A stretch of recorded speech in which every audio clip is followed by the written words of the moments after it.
Hello everyone and welcome back to our channel. So as we were discussing the endocrine system, we shall move on to the next gland, that is thyroid gland in this particular video. Okay, so this particular gland, it's a butterfly shaped gland. This is the one. This is the thyroid gland. Okay, so as you can see, that looks like wings of the butterfly, isn't it? Okay, so this particular gland, it is located just inferior to the larynx or the voice box, which is a part of the respiratory system. Okay, so we have seen that one of the cartilage, actually the larynx, we have seen that it is composed of a number of cartilages, right? So one of which is also known as thyroid cartilage, right, because it is associated with the thyroid gland. Okay, so it's just in the vicinity of the thyroid gland, so that's why it is known as thyroid cartilage. Okay, so this particular gland, it actually is represented in the form of two lobes.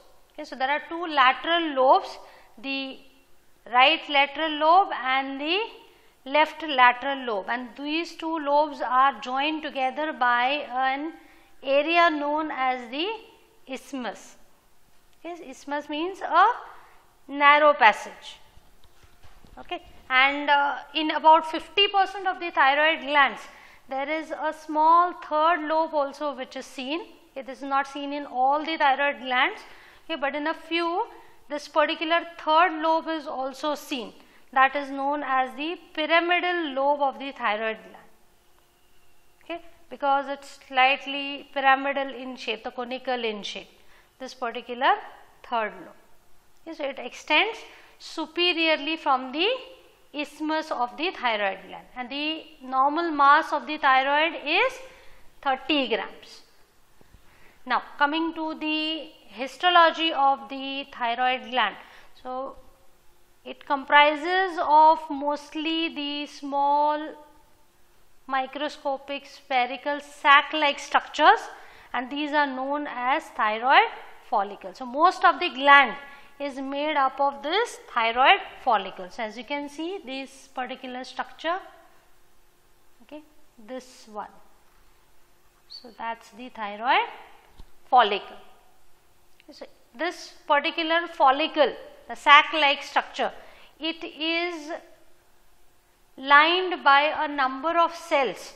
The wall of this follicle, it comprises of a number of cells known as follicular cells. So these cells which you can see, which comprises the wall of this follicle, these are known as follicular cells.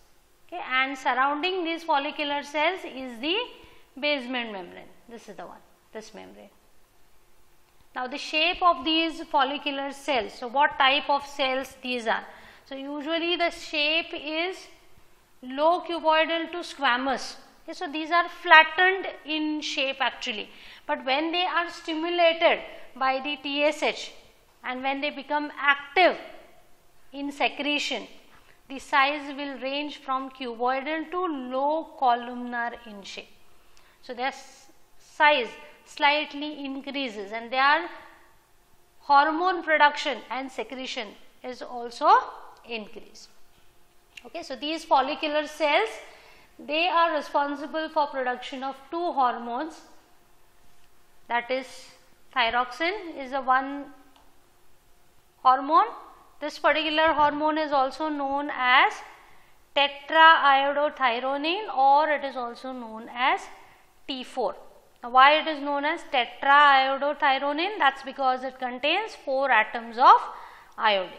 And the second hormone which is produced by these cells is triiodothyronine, or it is also known as T3. So this contains the 3 atoms of iodine. That's why the names of these hormones are tetraiodothyronine and triiodothyronine. So together both these hormones, T3 and T4, these are known as thyroid hormones.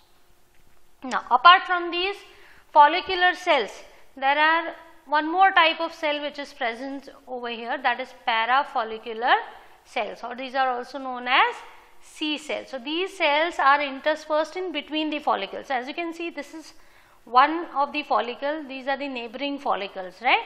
So interspersed in between these follicles is one more type of cell known as the parafollicular cell. Okay, so as the name implies, parafollicular cell. So these cells are responsible for production of one more hormone, that is calcitonin. Probably that is why these cells are known as C cells. Yes, it produces the hormone calcitonin. So in all, thyroid gland, it produces 3 hormones. Thyroxine, that is T4 or tetraiodothyronine.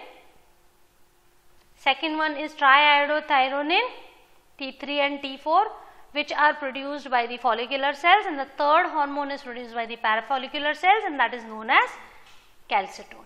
Okay, so this is the simplified image of the organs. Okay, so actually with the thyroid gland, the parathyroid gland is also associated. So it lies in the close vicinity. So that is the parathyroid gland, and this is the thyroid gland. Okay, so as you can see, this is the capsule which is covering the thyroid gland, and this is the capsule of the parathyroid gland.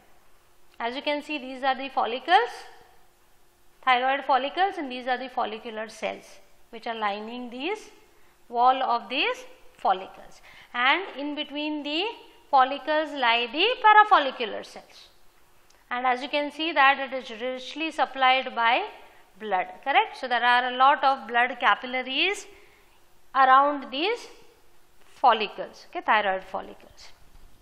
Now coming to the formation, storage and release of these thyroid hormones. So let us see how exactly these hormones are formed, what happens to them, how exactly these are released.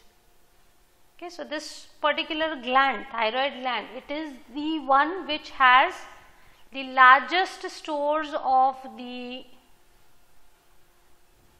hormones.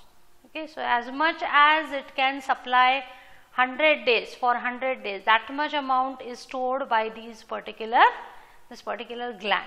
Okay, now let us see what are the different steps which are involved in the synthesis of these two hormones, T3 and T4. So first step in the formation is the iodide trapping. Okay, so as you all must be aware that iodine is very important for us, right. So iodine, if it is not present in appropriate amount, okay, this particular hormone synthesis may get affected. Now these first step is iodide trapping, that is the follicular cells, they trap the iodide ions by active transport process. Now as you can see that this particular picture, it shows the various steps. Okay. So it is showing just one portion of the follicle. Okay. So the thyroid follicle, it comprises of number of follicular cells, right. So this is one of the follicular cell. So with reference to one follicular cell, we will see how exactly the synthesis of this hormone will take place. So first step is the iodide trapping. So the iodide ions which are present in the blood, this is your blood capillaries. As we have seen that the follicles, these are surrounded by a number of blood capillaries, they are richly supplied by blood. So the blood will contain these iodide ions. So these are trapped by the follicular cells. That means they are actively taken up by these follicular cells. So this is one of the follicular cell. Okay. So first step is iodide trapping, that is by means of active process the iodide ions will enter inside the follicular cells. So body's most of the iodine is stored in this thyroid gland. Now the second step is synthesis of thyroglobulin.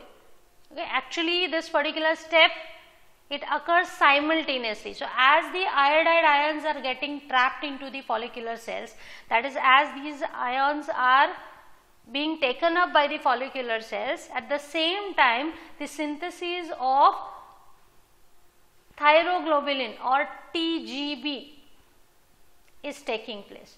So, this is the thyroglobulin. It is a large glycoprotein. This is synthesized in the rough endoplasmic reticulum and it is modified in the Golgi complex. And once it is formed, it is stored in the membrane bound secretory vesicles.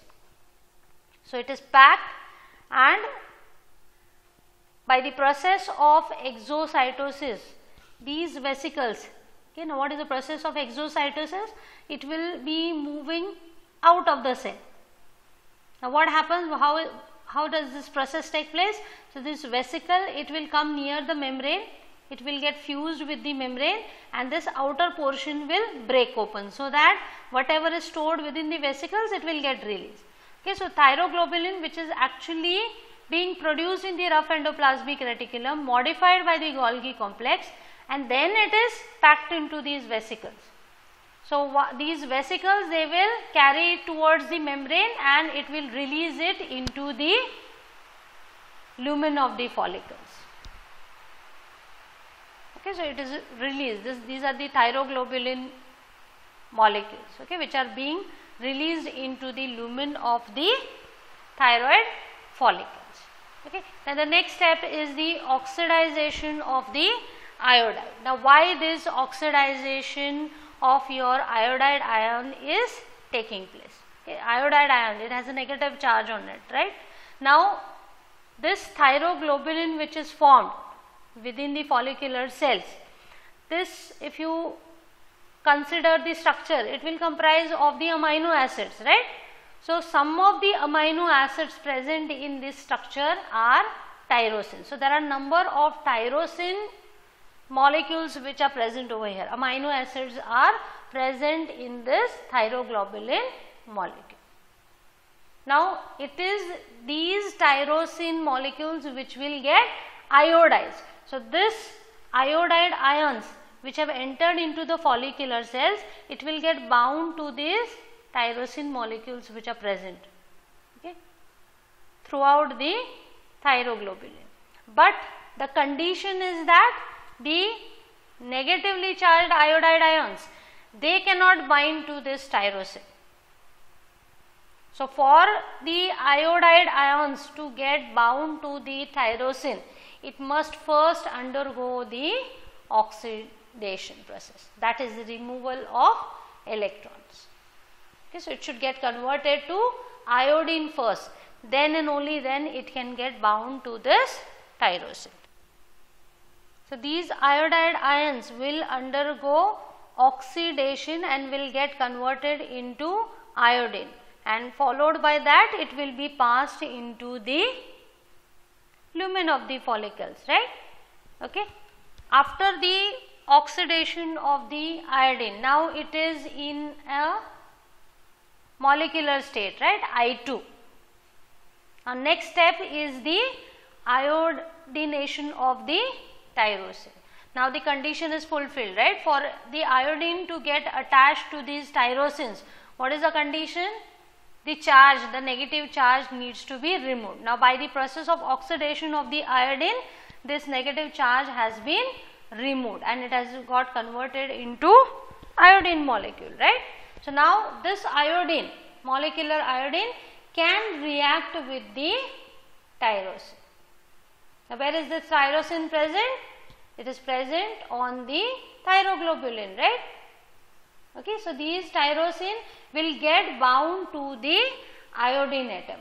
Now, on certain tyrosine molecules, only one iodine atom may get bound, and the outcome is formation of the monoiodotyrosine. What do you mean by this monoiodotyrosine? Means what? Only one iodine atom has bound to the tyrosine. As you can see over here, this one, that is the tyrosine, right. Now, how many iodine has bound to it? Only one, right. Even this one, this tyrosine contains only one iodine. So that is known as T1 because there is only one iodine on it. Whereas there are certain tyrosine which bind to 2 atoms of iodine. As you can see in this case, this tyrosine is bound to 2 iodine atoms, right? Even this one, even this one, okay, even these. So when the second iodination takes place, it will result in formation of diiodotyrosine, that is T2.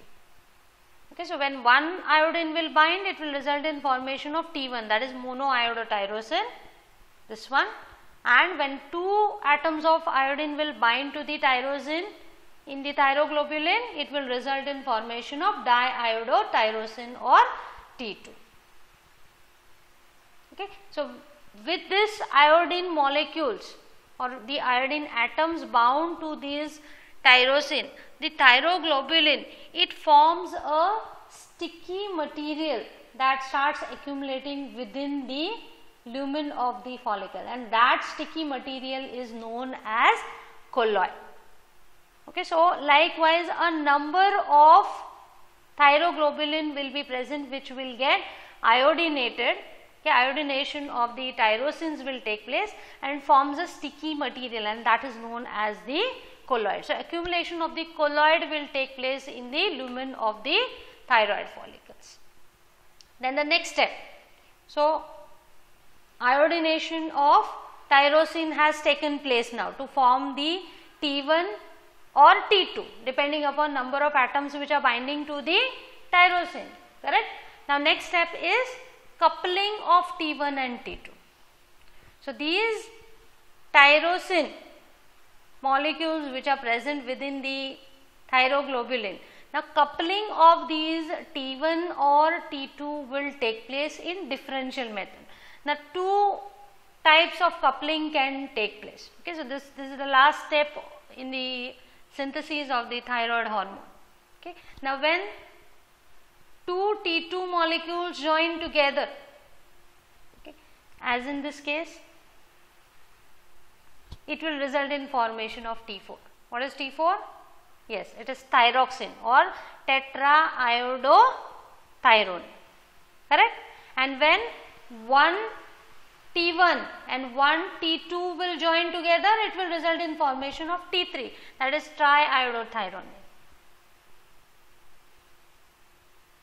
So in the introduction we have seen, right, tetraiodotyrone means what? It contains 4 atoms of iodine, right.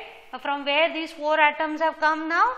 From the 2 T2 molecules which have joined together, and T3 is triiodotyrone. So from where these 3 atoms have come? That's by coupling of T1, one molecule of T1 with one molecule of the T2. So as we can see over here, this is the T4 which is formed, correct, because here 2 molecules of T2 have coupled together, right. So altogether there are 4 atoms of iodine. This one is also T4, correct. This one is T3 because it contains one molecule of T1 and one molecule of T2 which has coupled together. Okay. So on this thyroglobulin itself, the formation of or the synthesis of the hormone will take place, both T3 as well as T4. Okay. Then the next step is the pinocytosis and digestion of the colloid. Okay, now still the hormones are bound to the thyroglobulin, right. So this colloid, some part of this colloid, it will be engulfed by the cell. Now it will enter into the cell by the process of pinocytosis. Now what do you mean by pinocytosis? It is a type of transport of the material across the membrane, right. So this is a very large structure, so it cannot directly cross the membrane, but it will cross the membrane by the process of pinocytosis, that is also known as cell drinking. So it is a sticky material, right, this colloid. So it will be taken up into the membrane. So the membrane of the follicular cells, it will form a pouch like structure.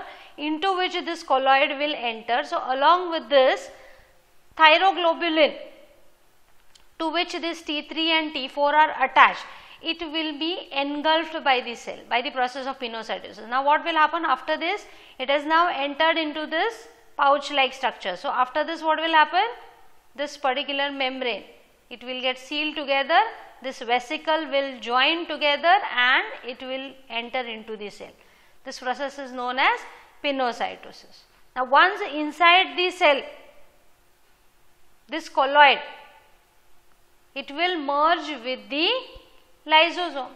Now what do you mean by lysosome? The lysosomes are the membrane bound structure which contains the digestive enzymes, right? So within these lysosomes, this thyroglobulin which has entered into this lysosomes, it will merge with it. So the digestive enzymes which are present over here within the lysosomes, they will act on this thyroglobulin. And as a result of this, it will cleave off the T3 and T4 which are attached to this thyroglobulin molecules. Okay, so these two hormones have now been set free, correct? Now, next step is the secretion of the thyroid hormones. Okay, so since these two hormones are lipid soluble in nature, they do not need any specialized transport process to cross the membrane. They can very easily cross the plasma membrane of the follicular cells. Okay, so they will diffuse through this plasma membrane into the interstitial fluid over here, and from here they can easily enter into the blood which is flowing through this blood capillaries. Okay, so usually a very large amount of T4 is secreted. Okay, a large amount of T4 is formed as compared to T3, but most of it, once it enters into the body cell, it gets converted into T3 by removal of one of the ion. So it is mainly the T3 which produces most of the actions. Okay, then coming to the transport in the blood. Now more than 99% of these hormones, they combine with a transport protein which is present in the blood. Your blood plasma will contain a number of plasma proteins, right? So one of the protein, it acts as a transport protein which will carry these hormones in the bound form. Okay, so it will get bound to this TBG, that is thyroxine binding globulin. Okay, there is something called TGB also. What is this TGB? It is thyroglobulin. And what is TBG?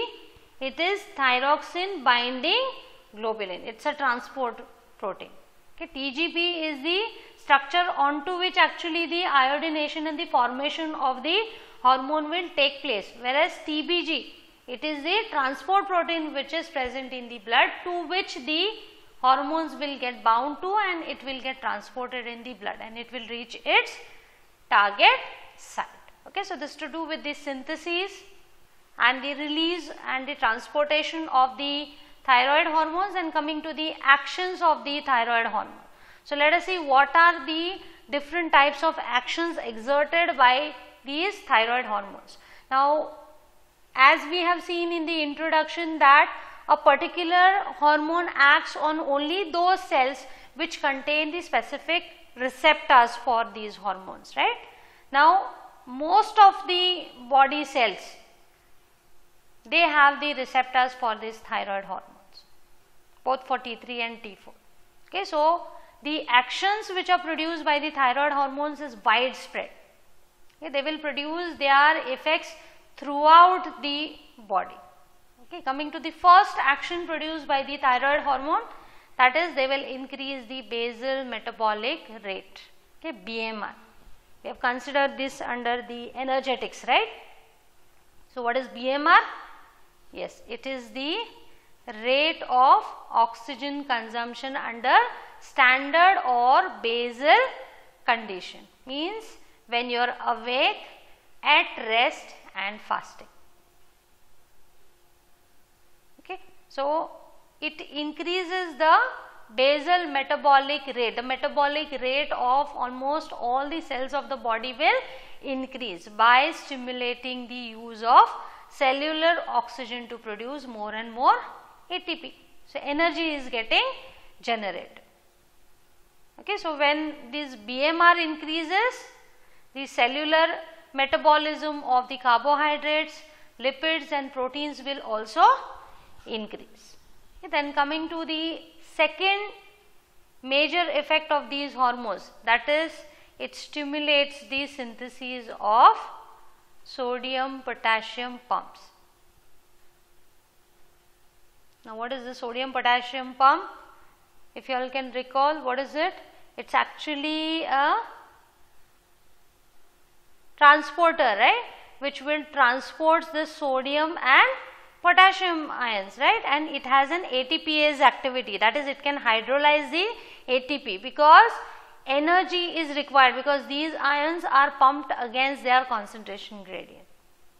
Okay. So, these pumps which are formed under the influence of thyroid hormones, these utilize a large amount of ATP. So, a lot of ATP is continuously being utilized to eject the sodium ions from the cytosol into the extracellular fluid. It is an extracellular ion, right. That is because this pump, it maintains the gradient. Okay. And the potassium ions, these will be moved in the opposite direction, right. This is an antiporter. So, potassium ions, these will be moved from the extracellular fluid into the cytosol. So, the two ions are moving in the opposite direction against their concentration gradient, and energy is required for this particular process.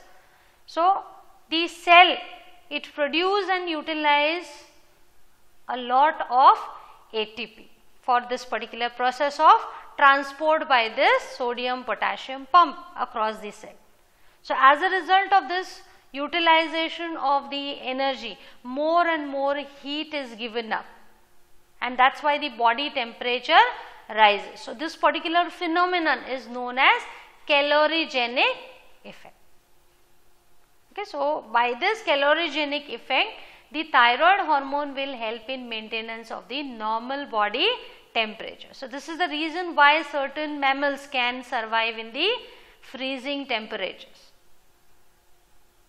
Okay, so, in spite of the low temperatures, they can survive in such environment. That is because of the calorigenic effects of the thyroid hormones. So, supposing if the thyroid glands are removed, such mammals will not be able to survive in the cold temperatures.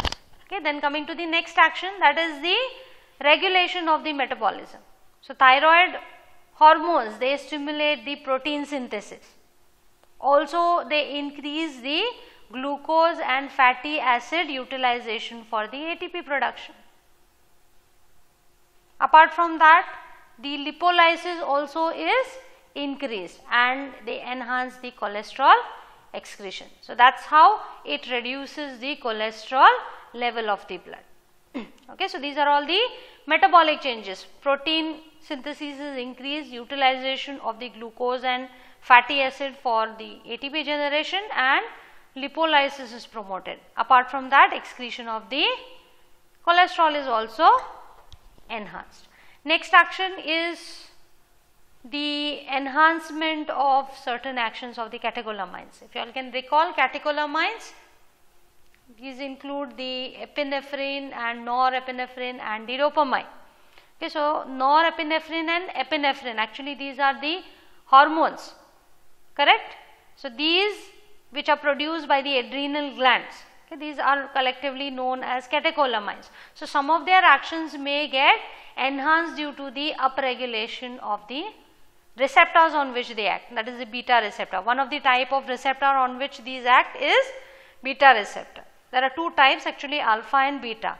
So, mainly the beta actions are enhanced because they result in upregulation of these receptors. Okay, so, a lot of receptors will be available. So, the actions of these epinephrine and norepinephrine will get enhanced. So, this is the reason why in case of hyperthyroidism, that is increase in the levels of these hormones, it causes increase in the heart rate, forceful heartbeats, okay, or increase in the blood pressure. All these are the consequences of actions of these beta receptors.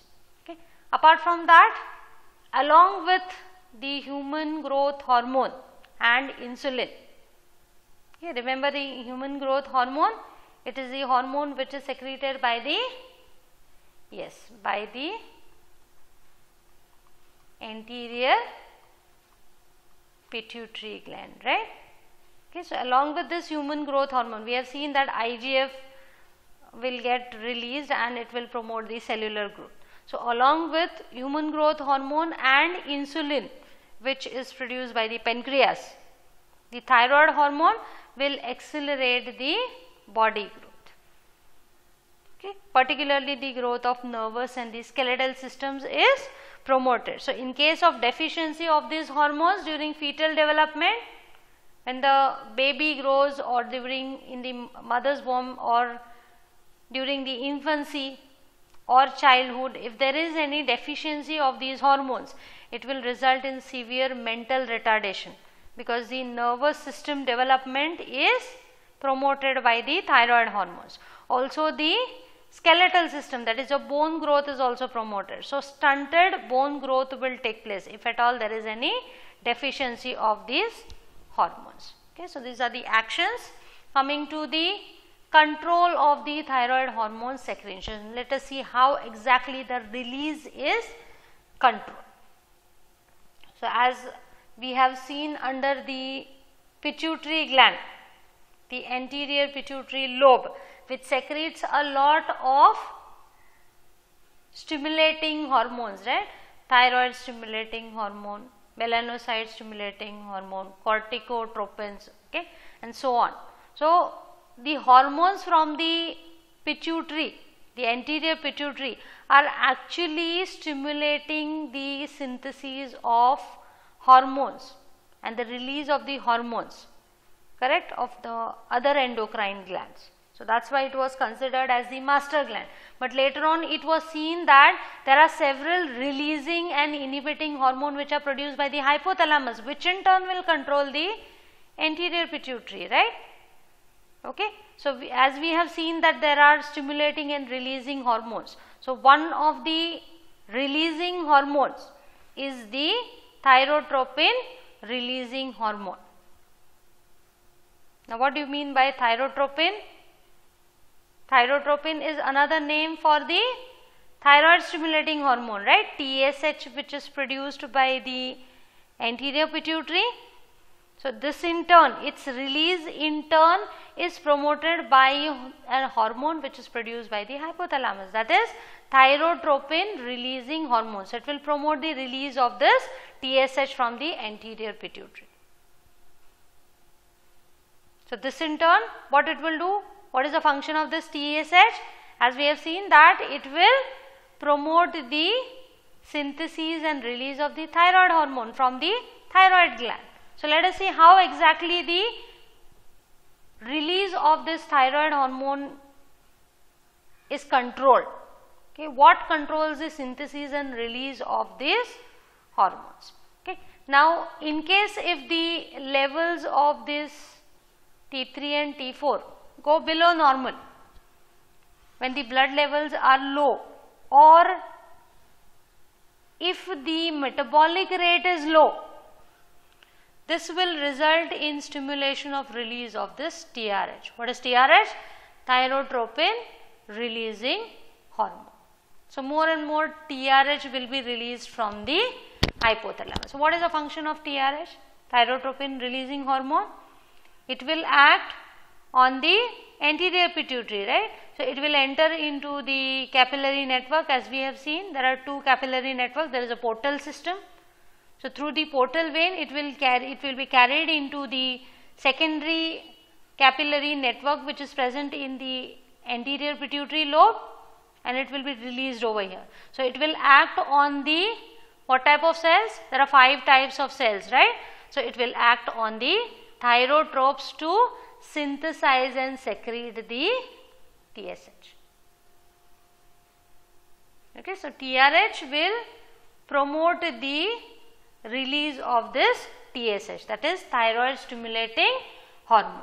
So, thyroid stimulating hormone which is then released into the blood, it will be taken towards the thyroid gland, and over there it will act on the thyroid follicles to synthesize and release more and more thyroid hormones. Okay, so it will promote the various steps, that is iodide trapping, that is step 1 will be promoted, or the hormone synthesis and secretion, that is step 2 and 7 will be promoted. So, also the growth of the follicular cells will also be promoted. So, as a result of this action of the TSH on the follicular cells, what will happen? More and more T3 and T4 will be released into the blood, correct? So, as a result of this, what will happen? The levels of T3 and T4 which were low will now come back to normal. And what is one of the action of the thyroid hormone? It increases the metabolic rate, right? So, because of the increased levels of T3 and T4, what will happen to your metabolic rate which was low? This will also get increased. Okay. Now, as the levels go on increasing, as more and more T3 and T4 is getting released into the blood, what will happen? The levels will go beyond normal, right? They will increase more than normal. So, when the levels of T3 mainly, when these are elevated, it will have an inhibitory effect.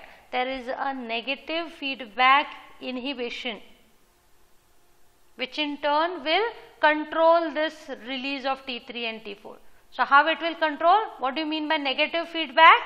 So, these high levels, they will result in inhibitory action. It will inhibit the release of TSH as well as it will inhibit the release of TRH. So, what will happen? As a result of high levels of T3, it will inhibit the release of TRH and TSH. So, as their release is inhibited, what will happen? If TRH is not released, TSH secretion will go down. It is also inhibiting the TSH secretion. So, when TSH levels will go down, their action on the thyroid follicles will also get inhibited. So, it will in turn affect the release of T3 and T4 into the blood circulation. So, that will get reduced. So, again the levels will come back to normal. So, this is how the control of the synthesis and release of the thyroid hormone take place. Now, apart from that, even the conditions that increase the ATP demand, such as cold environment, hypoglycemia, high altitude or pregnancy, these conditions can also increase the secretion of the thyroid hormone. So, these are the situations in which the ATP requirement is high. So, more and more thyroid hormone will be secreted, more and more ATP will get generated. Okay. Then coming to the second type of cells which produce another hormone called as the calcitonin. So, we have seen that the follicular cells produce T3 and T4, but the parafollicular cells, they synthesize the third hormone known as calcitonin, or CT it is known as. Okay, so, these cells which are present in between the follicles, thyroid follicles, they synthesize the hormone calcitonin. So, this hormone calcitonin, main function of this hormone is to decrease the level of the calcium in the blood. Now, how it decreases the level of calcium? That is by inhibiting the action of osteoclasts. Okay, so, osteoclasts, these are the cells which break down the bone extracellular matrix.